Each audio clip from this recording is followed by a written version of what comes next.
Hi, this is D'Angelo Russell. This is Marceline Huertas. Hey, this is Nick Young, Swaggy P, and you're listening to the Sports Corner on AM 590, The Answer. Welcome back to another edition of the Sports Corner. I'm your host, Gabriel. Yeah, you can follow me on Twitter at Gabriel Sports. As you can see, I am out here at the Ontario at Ultimate Pastime Sports Collectibles with Mr. Roger Owens. As you can see, Roger, you're signing autographs today all day. How is your hand so far? How do you feel? Oh, my hand is great. There's no arthritis in the hand where I can make.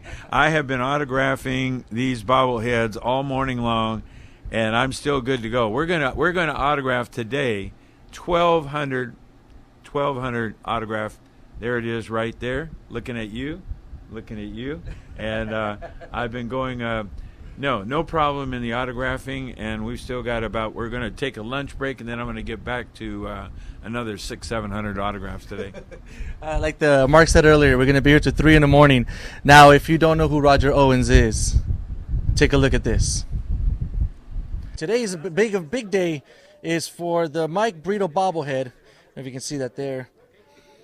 Huge turnout, a lot of people, a lot of satisfied customers, but the kind of like when you go to the movies, you want more, and that's exactly what Mark did for us today. Is he already left us wanting more, because coming up on July 23rd, July 23rd, the next person to get honored with the bobblehead is this man right here, Mr. Roger Owens. Roger Owens, thank you for joining me on the Sports Corner. Oh, my pleasure. So to the people that don't know, you've been working at, this is your 58th season?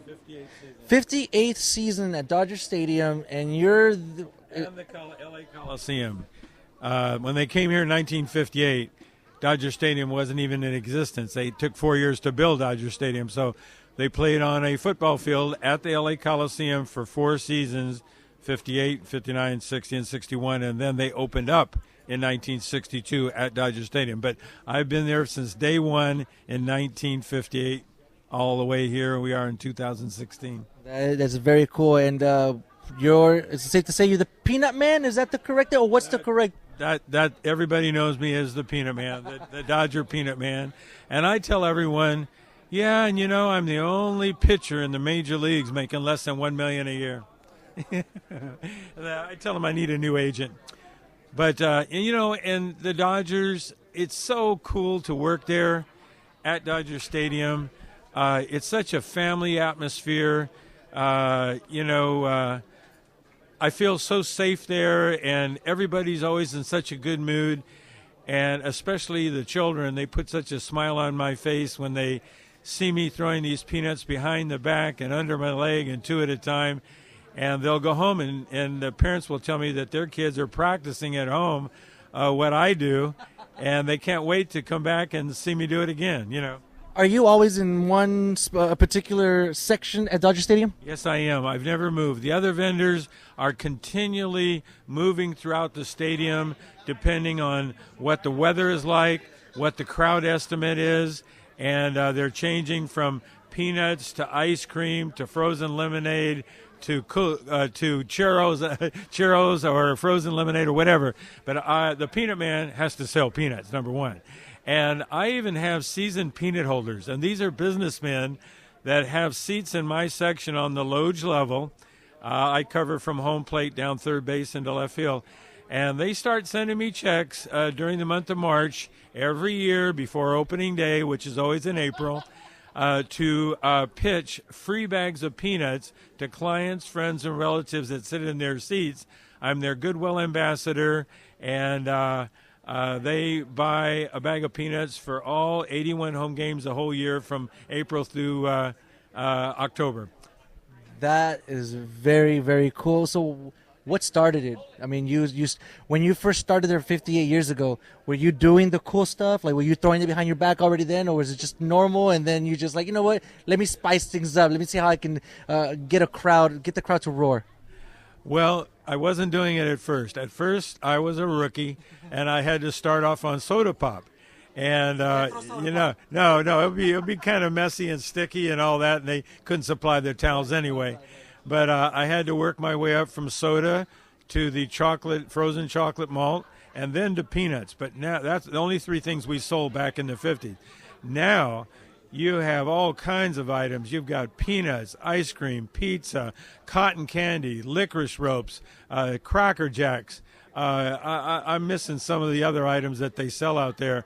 And but no, I still love just selling the peanuts. And I used to pitch in high school.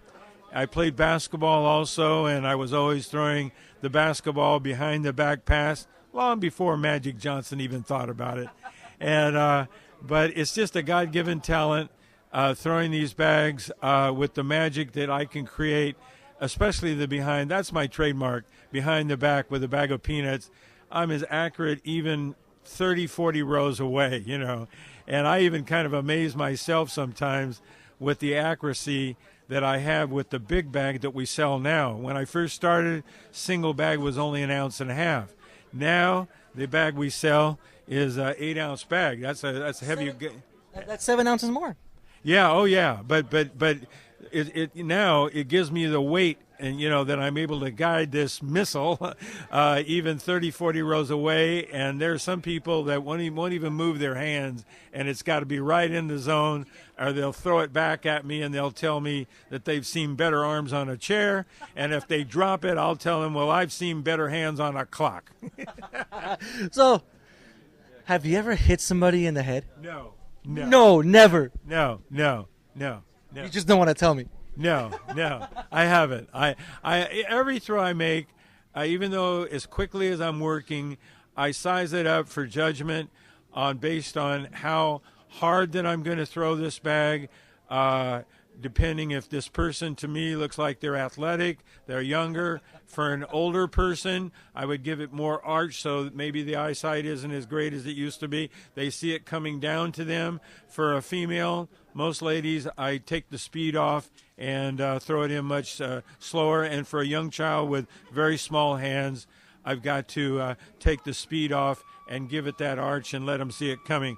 And the thing is, I can throw it, and if it's right in the zone, right in their hands, and they drop it, I'm still the one that looks bad. You know, so I've got to ensure that they catch it. There's a science to everything.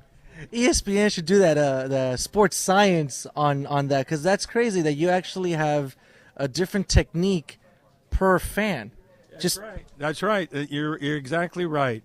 And I don't know. You know, I just want to tell you one other great honor, and it's something that's etched in my mind. And there's so many memories at Dodger Stadium with Kirk Gibson hitting that home run, or Sandy Koufax pitching that perfect game, and all those things. And they'll never leave my mind. But the one thing that always stands out, in 1976, the Dodgers gave me the honor of throwing out the ceremonial first pitch on opening day. That's a real honor. That's not just first pitch. That's opening day, ceremonial. And they asked me to throw a baseball, not a bag of peanuts, from the top of the second deck, the loge level, and the ball had to travel over the loge level, over the field level, over the backstop screen to Steve Yeager at home plate. And it was a strike, and the baseball season started in 1976. And that is the longest ceremonial first pitch in all Major League history. So you own a record with that? Yes, I do. Yeah. Is there footage? I mean, we've never measured it, you know, per foot, but we know that all ceremonial first pitches are always made from the railing on the third base side, and the Dodger catcher comes over near the third base bag. It's announced to the crowd, and then the throw isn't more than maybe 9 or 10 feet to the Dodger catcher. No, yeah. I'm asking, is that first pitch, was it recorded? Is there video footage of your that opening day pitch? No, there's not. Only photographs. That was 1976, and I mean, of course, there were no DVDs, but in fact, I don't. Or cell phones. I know, or cell phones, and I don't even think there was any. Everything was on VHS copy, you know, or something like that, and that's wilted away, even if it was. But and you know, I guess you know. We weren't doing it for a record, and people weren't quite into electronics the way they are today. They consume our life in this day and age. You know, everybody just wanted to see it, and it happened, and it's one of the greatest memories for me. It looks like 2016 is the year that many greats are hanging them up. Kobe Bryant from the Lakers hanging him up after this year. Vin Scully after this year is going to be hanging him up. I think it's the athletic director or trainer, the bald gentleman with the Lakers that he's been with the practice squad. He's also going to be hanging him up after this year. Is retirement in your horizon, or no? You love your job and you're good right now? I am more than good right now. In fact, I tell everyone that I want to do it, God willing, another 58 years. And one of the things, if I can just hang in there that long without peanut elbow and rotator cuffs tear or anything like that, if I can just hang in there 58 more years, peanuts will probably be about $80 a bag. Hey, I'm working for that goal. But too, I'm starting to have trouble with my back, real serious trouble. I've been diagnosed with scoliosis, misalignment of my spine. I have a bulging disc in the lumbar region of the disc 4 and 5. And lately, for the last couple of years, I go home with pain every night, have to ice it down, and just tough it out. But it's getting to the point where I am seeing a spine specialist, and actually next month I might have to undergo a not full major back surgery, but something that might relieve the pain in my back. And then, of all things, in my throwing arm, they found that I've got some bone spurs, and I have arthritis in the shoulder as well as my back. And it's a combination of getting old, which I don't recommend to all your listeners out there, don't get old, and also the job that I've been doing all these years, pitching out there, carrying a heavy load, twisting and turning, and pitching so much that I do have arthritis in my shoulder and my back. Final question, because I thank you so much for your time, by the way. But my question is, because you're going to have that surgery, is the streak about you missing games, is it in jeopardy? Any particular streak in jeopardy by you possibly missing some games? No, there's not. No, there's not. I'm not going to go into the story, but clear back in 1969, I was on more than just the DL list. I was in the hospital for major brain surgery after a fractured skull in the military in a Army Jeep where I was in a convoy training to go to Vietnam. This was a long time ago, 1969. And I was in the hospital for several weeks. And then even later on in the 80s, I was selected by the Peanut Advisory Board to travel all around the United States promoting the goodness of peanuts and peanut butter, and I missed a few games during that season also because, as the LA Times said in the front page of the business section, Roger Owens, the peanut man from Dodger Stadium, is delivering the industry pitch. The industry pitch, ladies and gentlemen. Ladies and gentlemen, that is Roger Owens. I look forward to your bobblehead in July. I'm excited about it, and it's the first one. I think Mark here at Ultimate Pastime, he's creating it right now as we speak. It's going to be so cool. He was telling me that not only will my head bobble, but the arm is going to, from the elbow down, and I'm going to have a bag of peanuts in my hand so that the arm will bobble, also showing that I'm throwing this bag of peanuts. And so I'm waiting to see what it looks like. And he's making 1,200 to start, and we're hoping that it'll be a lot more than 1,200 the next order. That is very cool. You need to start practicing your signature to get on these bobbleheads. I'm going to autograph each and every one that is here, and the good people are going to be here. It's again July 23rd. It's on a Saturday when you're off work, and the Dodgers are out of town. I planned it that way too, and so on. So everything revolves around, my schedule revolves around the Dodgers. But Mark and the Ultimate Pastime, good people out here they bring so much to the fans here with the Dodger dogs that they serve here and the cold drinks and whenever I'm here, which was today and will be July 23rd, there'll be free bags of peanuts here, and I'll be throwing them behind the back, so catch the fun out here. That's what I say. So there you go. That was at the Mike Brito event back in February when Mike Brito was out here, and that's when we first met Roger Owens. And we were all excited. We wanted to know how the bobblehead was going to look like. And as you can see, the bobblehead came out amazing. So now that you actually see the bobblehead in person, what are your thoughts about it? Oh, it blew me away. Mark, actually, the owner here at Ultimate Pastime, he brought it up to a Dodger game, and in the fifth inning, I stopped. He said, "I got to show you this. The shipment just came in, 1,200 of them," and he showed it to me, and it is so lifelike. It's so natural. You know, I've seen other bobbleheads, and a lot of times they don't really look like some of the person that it's supposed to represent. Right. This one, you can tell this is me, and not only is my head moving right here, but also my signature behind the back pitch that I make at Dodger Stadium with all the accuracy. Well, the bag back there, also, if you hit it there, it moves too. Yeah, it moves around. That one isn't moving quite as much as some of the others. Can I ask you a technical question? Yeah.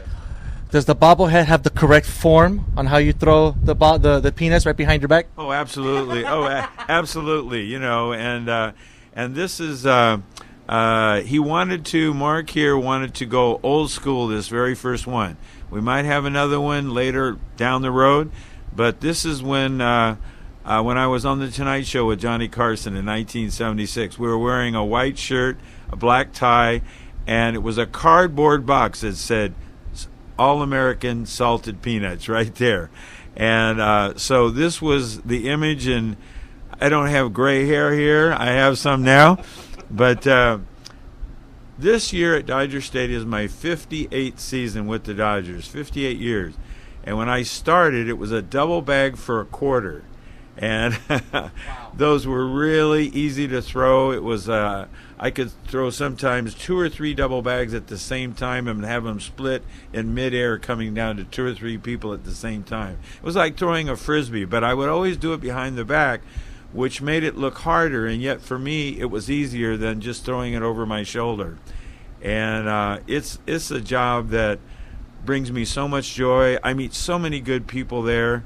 And now the book of my life came out prior to this bobblehead, which just is coming out this month, July. That's what I wanted to ask you. So your book is not out yet. It is. Oh, it's already out. Okay. It's been out for 11 years, and it's entitled The Perfect Pitch. And my nephew, Daniel Scott Green, wrote the book, and we lost him just 1 year after the book was out due to the deadly disease, cystic fibrosis. And I have kept his legacy going in selling the book, and it's still out there in the market. People ask me every homestand how they can get a hold of it. Some people bring it up and ask me to autograph it. But it's a human interest story. The book is more than just baseball, peanuts, Dodgers, or me. It's about the oldest of 9 children that comes from a poor, humble background, that had nowhere to go, and yet my dad and mom, they always told me, just be the best you can be, no more, no less. And when the Dodgers moved from New York in 1958, and I was a baseball pitcher at Manual Arts High School, which is right down the street from the LA Coliseum, where the Dodgers played for 4 years while they were building Dodger Stadium, I was asked by my dad, can you go out there and try and get a job selling soda pop? You had to work your way up, you know. And I was selling soda pop on commission to bring grocery money home to help our family out. And I worked my way up from soda to ice cream to the peanuts. And I never dreamed that 58 years later I would still be doing the work. And yet, you know, I do it with a passion, and I enjoy the atmosphere at Dodger Stadium. And now for this to happen, not only the book on my life, which so many people have said it's enriched their lives and gave them inspiration to just even appreciate things in life that a lot of people don't have. And yet, if you work hard and you're determined, you know, you can go to the top at whatever you're doing. So the book has been out, and people are enjoying that, and now the bobblehead is just coming out, and they're going to enjoy this bobblehead as much as the book. You're listening to the Sports Corner here on AM 590 The Answer. I am here with my special guest, Roger Owens, who his bobblehead is going to come out July 23rd at Ultimate Pastime Sports Collectibles. Now, all the information is on the Facebook. Just go to facebook.com/Sports Corner 590. Ultimate Pastime Sports Collectibles is located in Ontario. You can call Mark at 909-575-8772. These bobbleheads, they're autographed personally by Roger. Now, his hand may fall off. I think you're going to not throw peanuts for a good month after today. Well, that's why we're doing this today. The All-Star break the All-Star game is tomorrow in San Diego, right? But they're on the road for 2 weeks, so they thought this would be a good day to come down and autograph 1,200, so then I can rest the hand, the arm, the legs, and all those good things, and be ready to pitch them again at Dodger Stadium July 26th. Are you going to also have your book available on the 23rd? Well, I always bring some with me, and anybody that would want one, Mark said that I can autograph and sell that also, and they're $25, which is a rock bottom price, and the bobblehead is going to be I don't know how long it's going to be, $29, but it's a rock bottom price for that also. But I guarantee that anyone listening to your show today would appreciate the book. It's won several awards for the writing. I didn't write the book, but it was written by an author that really had a zest for life, and he was the one that said, let's put your story on writing for those that don't know the whole story on how the Peanut Man started and how it continues to go every year without getting stale. That happened. So I got a weird question for you. If you were not the Peanut Man at Dodger Stadium, what do you think you probably would be? Well, I had always wanted to be a policeman and serve the public, and I actually was an MP in the military. But in 1969, I was involved in a serious Jeep accident in the military and had a head injury, and that prevented me from being a policeman.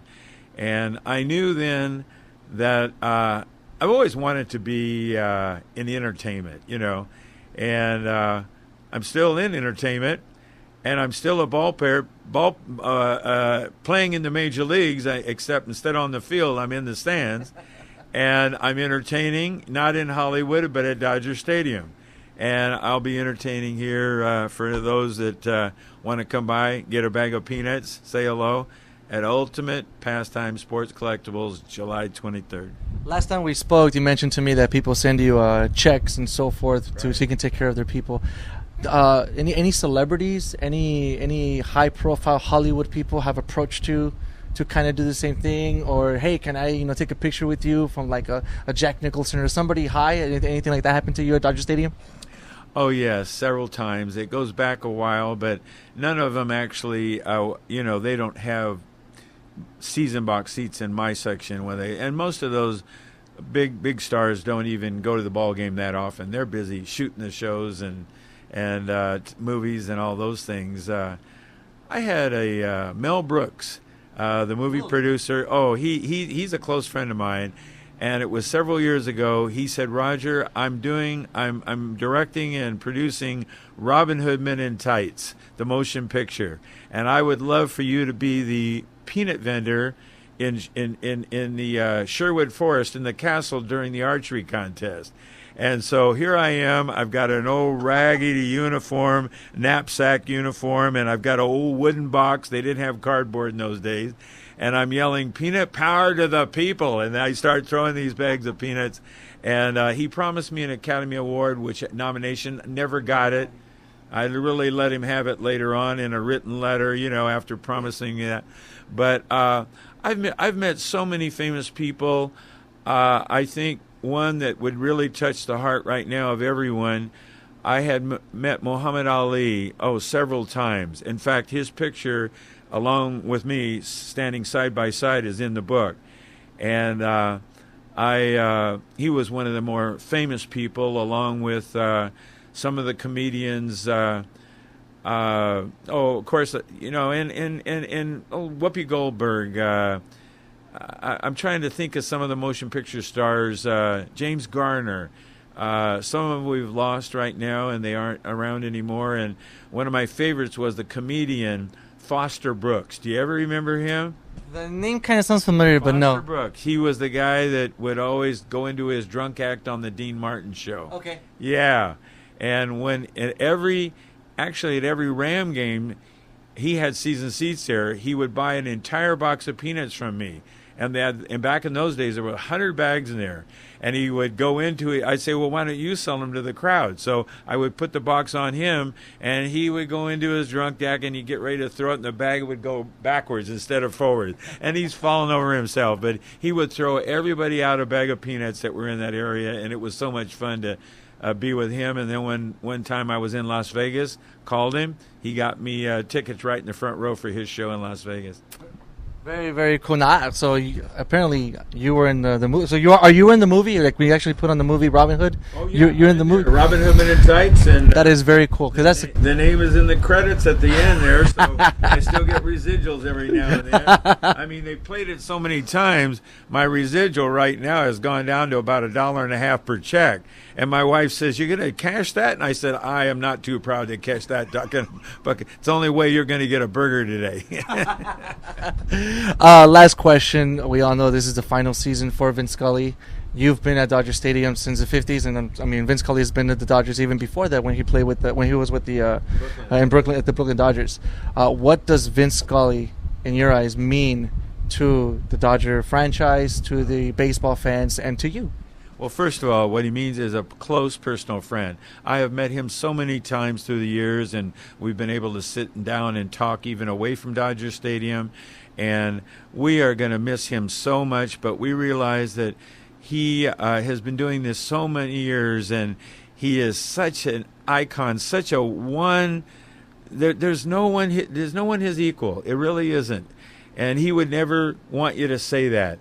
But he's so humble. But I mean, you know, there's been several unauthorized books on his life because he doesn't seek the fame and all of that. But the one title of this one book, and I met the author a couple of years ago, and I love the title because it describes him in this way. The title of the book was I Saw It on the Radio, The Life of Vin Scully.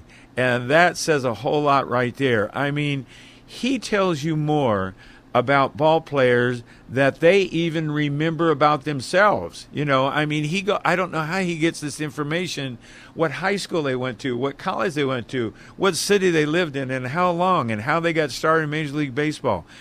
You just wonder how he can, and you know, not only just tell you who's at the plate and what the background about that person, but then describing everything that goes on at the ballpark, so you feel like you're there, you're right there. And we all love him, and we're going to miss him, but at least we wish him Godspeed and good health for many, many years. Oh, definitely. So, again, the date is July 23rd. The location is Ultimate Pastime Sports Collectibles in Ontario. Call 909-575-8772. Talk to Mark. You got to get yourself a Peanut Man bobblehead. They will sell out. I guarantee you. Such an awesome bobblehead. Roger, thank you so much for your time. Thank you for joining me today on Sports Corner. Always glad to talk with you.